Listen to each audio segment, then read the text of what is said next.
Assalamualaikum warahmatullahi wabarakatuh. Waalaikumsalam warahmatullahi wabarakatuh. Selamat pagi dan salam sejahtera bagi kita semua. Alhamdulillah kita masih bisa berkumpul dalam perihal mediasi ini dan masih diberi nikmat kesehatan oleh Allah Subhanahu wa taala dalam menjalankan mediasi ini ya, Ibu dan Bapak. Ada pepatah menyebutkan tak kenal maka tak sayang. Jadi di sini saya ingin memperkenalkan diri saya terlebih dahulu ya Ibu Bapak ya. Perkenalkan, nama saya Hafiz Hamdani Damanik, selaku mediator yang ditunjuk oleh Pengadilan Negeri untuk memediasi Ibu dan Bapak. Nah, di sini kan saya sudah perkenalan. Saya ingin berkenalan dengan Bapak dan Ibu dulu. Coba dari Ibu mohon diperkenalkan dirinya. Nama saya Ibu Sinta, saya sebagai Ibu Sinta, saya di selaku penulis. Coba Bapak jelaskan. Nah, ini Bapak dulu. Perkenalkan, nama saya Ilham Mustafa Dimal. Kerja saya sebagai pengusaha tambang. Ya, saya isi sebagai pemohon. Terima kasih saya ucapkan kepada Ibu Bapak yang telah menjelaskan identitasnya secara keseluruhan ya. Jadi di sini juga saya ingin menjelaskan dalam proses mediasi ini pasti terkena kok bisa ya Ibu dan Bapak ini sampai pada tahap proses mediasi ini. Jadi apa sebenarnya timbul pertanyaan di dalam pikiran kita, apa sih sebenarnya mediasi itu? Nah, mediasi ini adalah cara atau alternatif penyelesaian sengketa di luar pengadilan. Dia ada dua Pak, ada yang limitasi dan non limitasi. Nah, kita ini termasuk non limitasi mediator Pak, non hakim. Jadi kalau yang limitasi itu yang limitasi dikerjakan atau dimediasikan Ibu dan Bapak ini oleh hakim. Jadi dalam perceraian Bapak ini kan kasusnya tentang perceraian ya, tentang perceraian. Jadi dasar hukum kita itu tentang mediasi ini kan terdapat di dalam Peraturan Mahkamah Agung nomor 1 tahun 2016 pasal 4, di mana dalam Perma nomor 1 tahun 2016 pasal 4 menyebutkan bahwa setiap perkara mediasi wajib diselesaikan, setiap perkara perdata wajib diselesaikan secara mediasi. Jadi kan Ibu Bapak, ini kan kalau saya baca dari sini ya mengenai perceraian ya Pak ya, selaku Ibu pemohonnya, selaku pemohon mengajukan gugatan perceraiannya yang dimana dalilnya ini Ibu ini karena Bapak mau menikah lagi ya, jadi kurang setuju. Jadi setelah ini nanti kan udah saya jelaskan sampai di sini, Bapak Ibu paham? Bapak paham. Jadi saya jelaskan juga ini proses mediasi ini sifatnya tertutup. Jadi apabila Ibu melakukan mediasi bersama saya ini, jadi untuk kerahasiaan Ibu, saya sesuai dengan kode etik saya, apabila saya melanggar atau membocorkan ke ranah publik tentang persoalan perceraian Ibu, saya bisa diskorsing atau bahkan bisa dikeluarkan sesuai dengan kode etik dalam Dewan Sengketa Indonesia. Kemudian kesepakatan perdamaian antara tunai itu memang hasilnya Ibu dan Bapak ini mencapai kesepakatan perdamaian, nanti kita akan tertib pada informasi pengadilannya Bapak Ibu, bagaimana kita sebelum melakukan proses mediasi ini, bagaimana jika kita lakukan ada tata tertibnya dulu agar proses mediasi ini berjalan dengan lancar. Bagaimana? Boleh? Tata tertibnya mau saya buat atau Bapak dan Ibu? Bapak boleh. Iya, terima kasih ya Pak ya. Jadi kalau menurut saya dalam tata tertib itu harus ada beretikat baik ya Pak ya. Ini kan ruangan ber-AC ya. Selaku Bapak kan bawa rokok ya, nggak boleh merokok. Ketika Bapak dipersilahkan berbicara, ketika Bapak berbicara, ya berbicara. Ketika Ibu berbicara, Bapak tidak boleh berbicara. Kemudian saat mengucapkan suara, artikulasi suara, intonasi Bapak tidak boleh tinggi ya. Karena itu akan merusak proses dari mediasi kita ini ya Bapak Ibu ya. Dan juga apabila proses dari mediasi ini tidak tercapai, jadi nanti Bapak dan Ibu jangan terkejut. Saya akan memisahkan Bapak dan Ibu. Kenapa saya pisahkan? Itu kalau dalam mediasi namanya tahapan kampus, di mana Bapak saya pisahkan dengan Ibu untuk mencari win-win solution.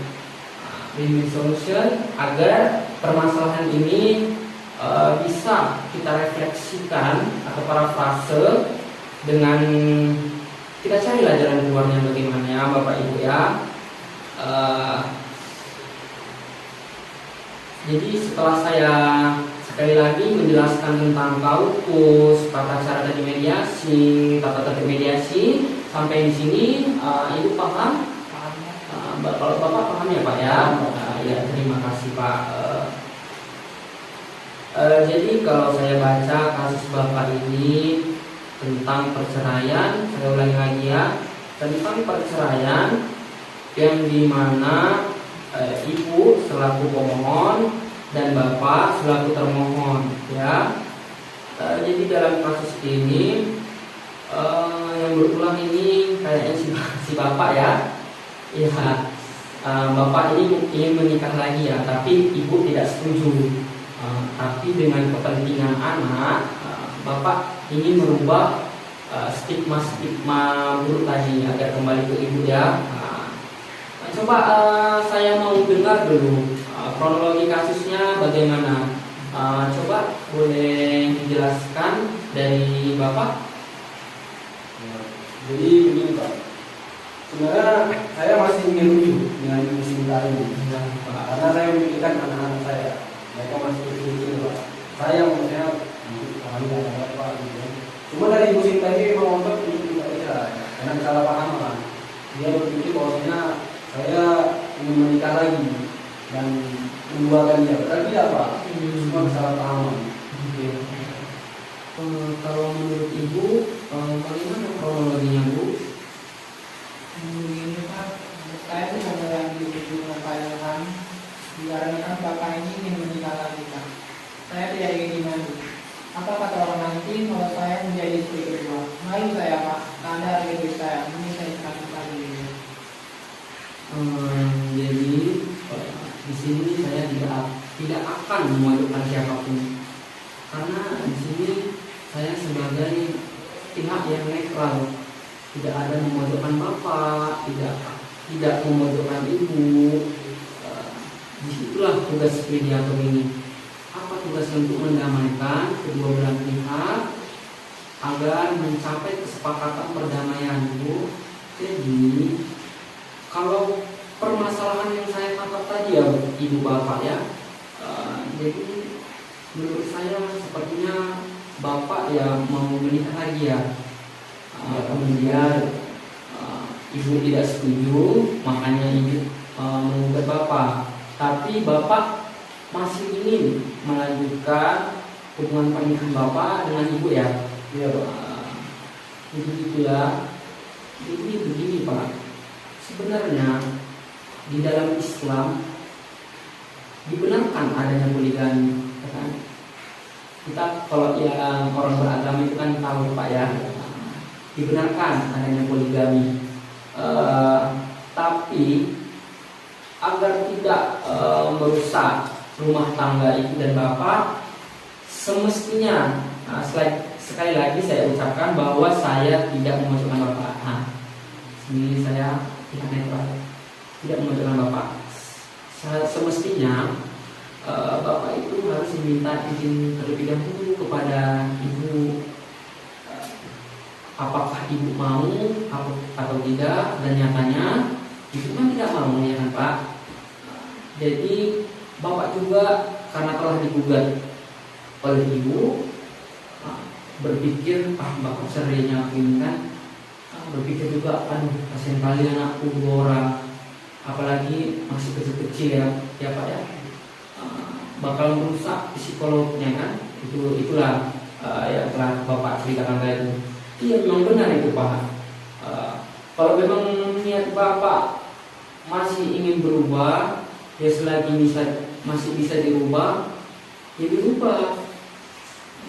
Kita harus pentingkan, kita harus mementingkan kepentingan anak kita daripada kepentingan bapak. Jadi sekali lagi saya tidak memajukan bapak, cuman kan atas kemauan bapak ingin kembali lagi dengan ibu. Jadi di sini saya mencari solusi, win-win solution lagi Pak ya. Jadi juga Pak, saya pernah membaca suatu hadis. Di dalam hadis tersebut disebutkan bahwa karangannya itu hadis riwayat Abu Daud dan Ibnu Majah yang menjelaskan bahwa perbuatan halal yang sangat dibenci oleh Allah yaitu talak. Nah, kalau diartikan secara signifikan, talak itu dalam bahasa Arab itu talaknya. Nah, diartikan ke bahasa Indonesia adalah perceraian. Itu di dalam hadis tersebut kan dihalalkan, tapi sangat-sangat dibenci oleh Allah Pak. Jadi kalau terjadi proses perceraian bapak dan ibu ini, yang terjadi 2 dosa.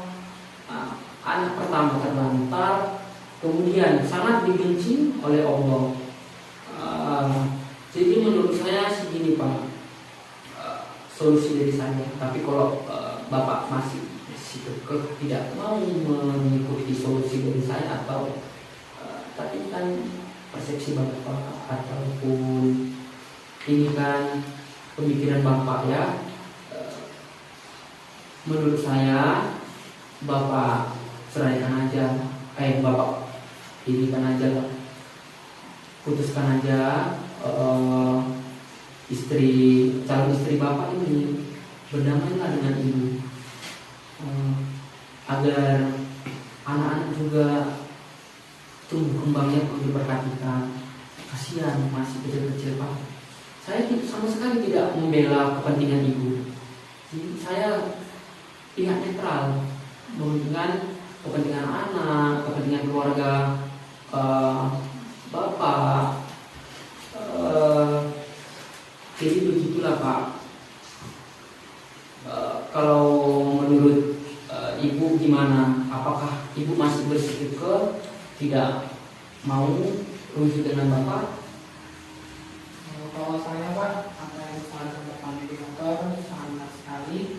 Apabila Bapak Ilham mau merubah sikapnya, saya mau kembali rujuk kepada Pak Ilham. Alhamdulillah. Kalau dari bapak gimana Pak? Kenapa? Karena saya memikirkan anak dan keharmonisan keluarga saya akan memutuskan hubungan saya dengan calon istri saya yang dewasa dan fokus untuk keluarga. Alhamdulillah. Kalau begitu ya ibu bapak, jadi dalam pelaksanaan mediasi Pak, 1 bulan itu bisa dilaksanakan beberapa kali atau beberapa kali. Bagaimana? Ini kan mediasi sudah selesai. Kita mau atur jadwal untuk mediasi selanjutnya atau gimana? Jadi itu bisa kita. Iya. Jadi di sini semua setuju ya, ibu mau rujuk lagi dengan bapak dan bapak mau kembali dengan ibu. Itu sangat setuju ya, alhamdulillah. Saya ada membuat surat akta perdamaian yang isinya apabila gugatan dalam akta perdamaian ini dicabut, maka kesepakatan antara kedua belah pihak, di mana apabila salah satu ingkar janji ya bapak, harus diajukan gugatan kembali. Sampai sini mengerti ya, paham ya Pak ya? Jadi sesuai kesepakatan tadi, Coba ibu tanda tangan sebelah sini ya, dibaca sesuai kesepakatan tadi bu ya. Ini cukup tadi ya.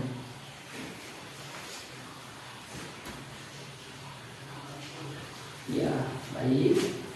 Nah, bapak sebelah sini ya.